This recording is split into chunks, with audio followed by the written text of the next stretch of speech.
Existe um espaço silencioso dentro de você. Um lugar que talvez você só visite em momentos de profunda quietude, antes de dormir, ou quando o mundo lá fora finalmente se cala. Nesse espaço, ecoa uma pergunta sutil, quase um sussurro. Quem sou eu? Para além das máscaras que visto, para além das obrigações que cumpro e das expectativas que aprendi a chamar de minhas. Não se trata de uma ingratidão pela vida que você construiu, mas de um chamado. Um chamado persistente de uma outra versão de si mesmo, uma versão soterrada que anseia por respirar, que anseia por algo mais autêntico. Cláudio Naranjo, com sua sabedoria que penetra a alma, nos oferece uma metáfora para essa condição tão humana. Ele sugere que aquilo que chamamos de eu, nossa personalidade, nosso ego, é, na verdade, uma caricatura da nossa essência. Pense nisso por um instante. Uma caricatura exagera certos traços e apaga completamente outros para criar uma imagem que é reconhecível, mas profundamente limitada. Da mesma forma, na infância, para garantirmos nosso lugar, para sentirmos o calor do amor e da aceitação, nós adotamos um conjunto fixo de comportamentos. Na vida adulta, essa mesma caricatura que um dia foi nossa salvação se torna uma prisão invisível. Ela nos protege, sim, mas também nos limita, nos impede de expressar a totalidade da nossa alma.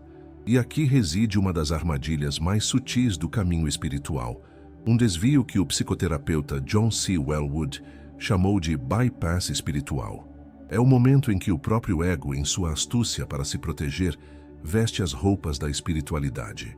Ele nos faz buscar o sublime, o elevado, não como um caminho de integração, mas como uma sofisticada rota de fuga para evitar o trabalho doloroso, porém necessário, de olhar para as nossas próprias feridas, nossas inseguranças, nossa sombra. A alma não anseia pela fuga, a alma anseia pela inteireza. Portanto, este nosso encontro não é um ataque ao ego. Encare-o como um mapa. Um convite compassivo para aprendermos juntos a diferenciar a voz do medo, que é a voz reativa do ego, da voz da sabedoria, que é o sussurro profundo da alma. O objetivo não é que uma sufoque a outra, mas que ambas sejam finalmente ouvidas, acolhidas e colocadas em seu devido lugar, para que a sua verdade possa finalmente respirar. Você reconhece esse esgotamento silencioso que chega ao final do dia?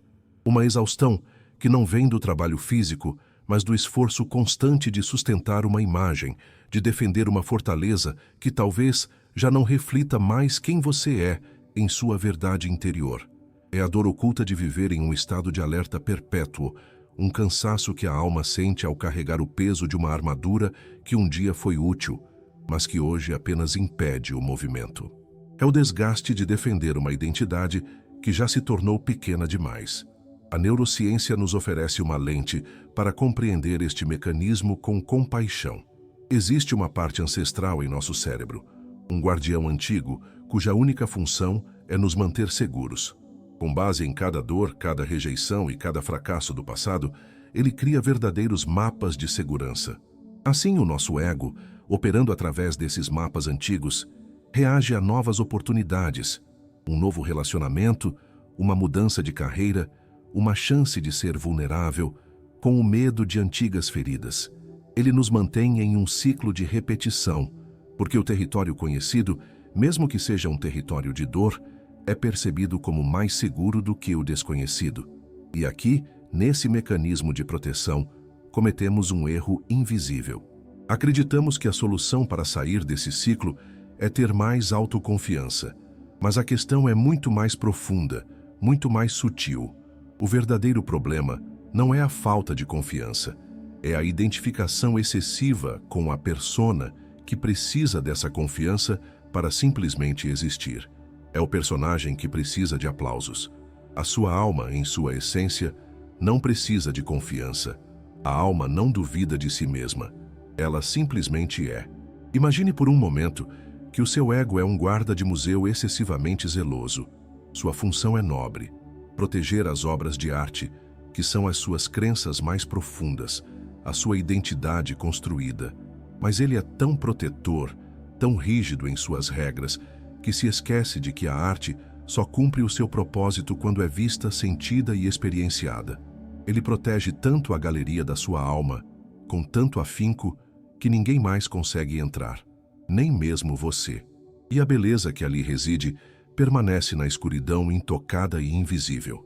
Você já sentiu essa dissonância vibracional dentro do peito? Aquele desejo profundo e sincero por paz, por silêncio, por harmonia, mas ao mesmo tempo uma força que o arrasta de volta para o conflito, para o ressentimento, para as narrativas de vítima que você já conhece tão bem. É a angústia de querer a calmaria da alma, mas ver-se constantemente navegando nas tempestades do ego. É um cansaço que vem da luta entre o que sua essência busca e o que seus padrões insistem em repetir. Existe uma química sutil por trás dessa aparente contradição. Nosso corpo pode, de fato, se habituar aos seus próprios estados emocionais. Ao reviver um problema, uma mágoa ou uma injustiça, o ego obtém uma descarga de hormônios como o cortisol e a adrenalina. Essa intensidade bioquímica é facilmente confundida com a sensação de estar vivo. O drama, a luta, a justificação de estar certo criam uma sensação de identidade tão forte e tão vibrante que a paz, em comparação, pode parecer um vazio, uma ausência de si mesmo. O ego, para se sentir real, muitas vezes se alimenta do drama que a alma silenciosamente rejeita. Vamos, por um instante, inverter a perspectiva e dar voz a essa lógica oculta. Imagine o seu ego sussurrando em seu ouvido: eu preciso deste problema para saber quem eu sou. Sem as minhas mágoas, sem os meus inimigos, sem as minhas lutas, eu não tenho uma história para contar. A paz é um vazio assustador, uma morte em vida para mim. Essa é a programação subconsciente que muitas vezes sabota a nossa busca por serenidade. É o medo profundo do ego de se dissolver na vastidão da paz. Para começar a quebrar essa identificação tão enraizada, podemos trilhar um caminho de observação consciente. Por apenas 5 minutos do seu dia, encontre um lugar de quietude. Feche os olhos e simplesmente observe seus pensamentos, especialmente os mais dramáticos, como se fossem nuvens passando lentamente pelo céu azul da sua consciência. Não tente pará-los. Não os julgue como bons ou maus. Apenas observe, com uma curiosidade gentil. O objetivo não é silenciar a mente, pois a mente pensa assim como o coração pulsa. O objetivo é quebrar a crença de que você é esses pensamentos. Você é o céu, vasto e imutável. Os pensamentos são apenas o clima, que vem e que vai. Talvez este seja um dos bloqueios energéticos mais frustrantes e silenciosos do caminho.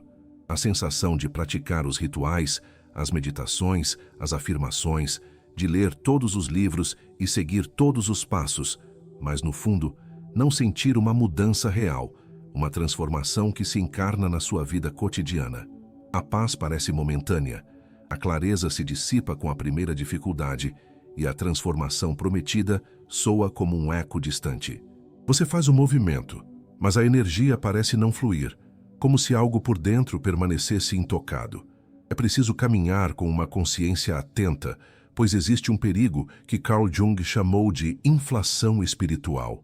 É o momento em que o ego, em sua infinita astúcia, apropria-se do conhecimento espiritual não para se curar, mas para se sentir superior, especial ou mais evoluído que os outros. É a armadilha mais sutil no caminho do autoconhecimento. O ego simplesmente troca sua armadura de guerreiro pela túnica de monge, mas a necessidade de controle, de validação e de estar certo permanece a mesma. A espiritualidade se torna mais uma máscara, talvez a mais bela de todas, para esconder as mesmas velhas feridas. E isso nos leva a uma compreensão equivocada do que é a sombra. A nossa alma, em sua busca por totalidade, não pede que você elimine sua raiva, sua inveja, sua tristeza ou seu medo. Ela pede que você se vire para eles com compaixão e os reconheça como partes feridas de si mesmo, mensageiros que precisam de acolhimento, não de repressão espiritual. O ego quer parecer iluminado, quer apresentar uma imagem impecável e serena. A alma, no entanto, não busca a perfeição. A alma busca ser inteira.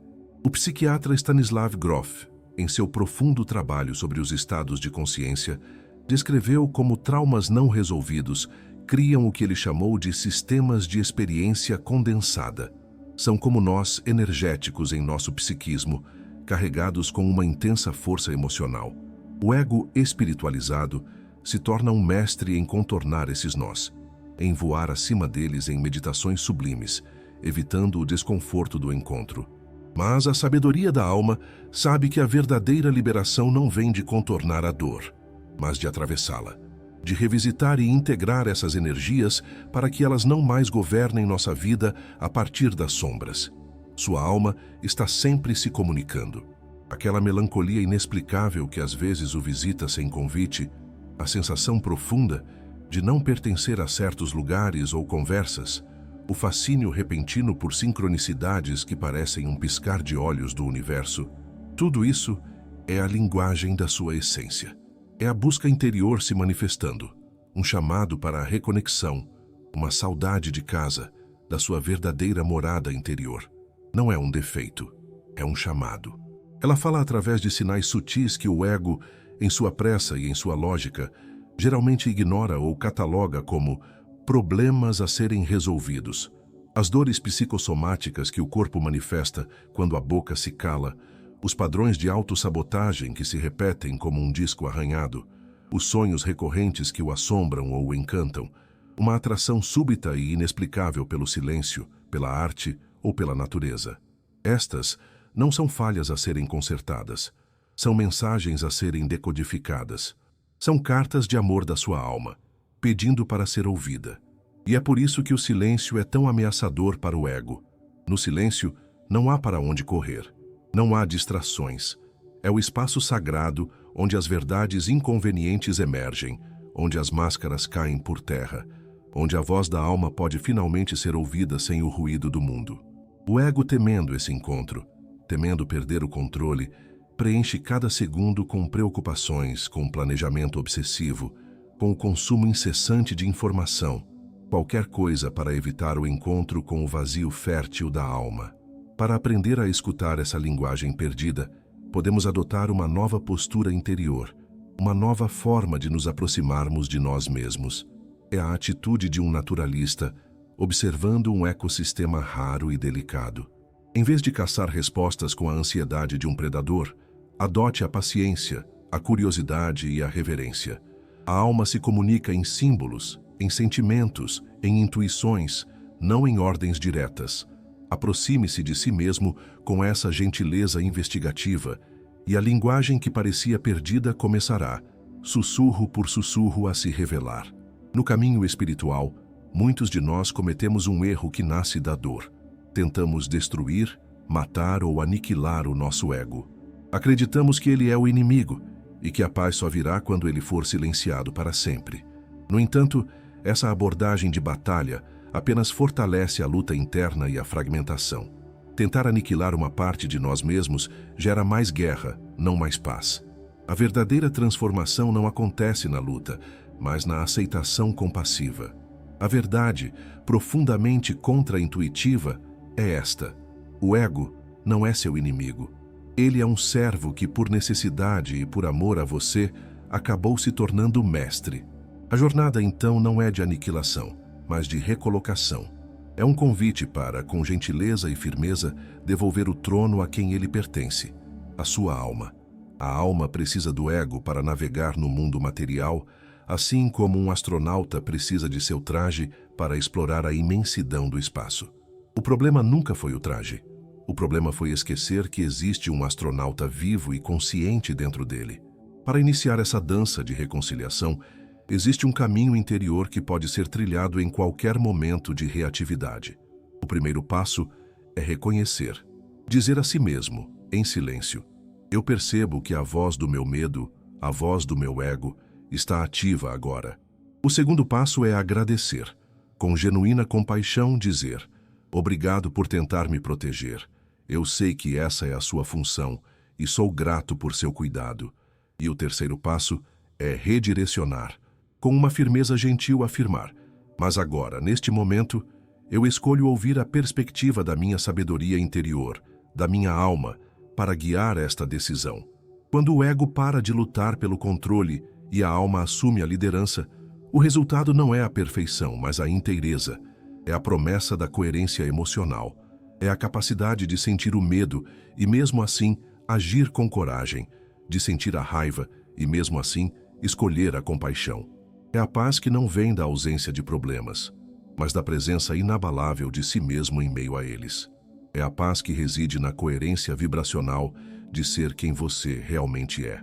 Recapitulando a nossa jornada de hoje, saímos da identificação com a caricatura, aquele ego protetor e reativo, para o reconhecimento da nossa essência, a alma que busca a integração e a autenticidade. A jornada, como vimos, não se trata de uma guerra, mas de uma reordenação interna, um realinhamento com a nossa frequência mais verdadeira. O caminho de volta para casa não é uma fuga, é uma lembrança. Cláudio Naranjo nos deixou uma analogia final de uma beleza profunda para ilustrar essa integração. Ele descreve o ego como um músico que só sabe tocar uma única nota e a toca repetidamente, acreditando que essa nota é toda a música que existe. A alma, por outro lado, é a sinfonia inteira, com suas pausas, seus crescendos, seus tons graves e agudos. O trabalho terapêutico e espiritual, então, não é apagar aquela nota, mas ensiná-la, com amor, a fazer parte da melodia completa. E como trazemos essa sinfonia para o nosso mundo? O mestre de meditação Jack Kornfield nos lembra que a verdadeira prática espiritual acontece depois do êxtase, a roupa suja. A integração da alma não ocorre apenas em retiros ou meditações sublimes, mas na forma como respondemos a um e-mail estressante, na forma como ouvimos alguém de quem discordamos e na forma como nos tratamos após cometer um erro. É sobre trazer a vastidão da alma para a aparente banalidade do nosso cotidiano. O convite final, portanto, não é para fazer mais nada, mas para ser mais consciente. Pergunte-se ao longo do seu dia, com gentileza, esta ação, este pensamento, esta palavra, está vindo do meu piloto automático do meu ego? Ou está vindo da minha presença consciente, da minha alma? Apenas a pergunta, feita com honestidade, já é o início da transformação. Se esta jornada tocou sua alma, deixe sua reflexão nos comentários, ajudando a construir este porto seguro para outros viajantes. Até nosso próximo encontro, onde a ciência encontra a alma. E lembre-se, a paz que você busca reside na coerência vibracional de ser quem você realmente é.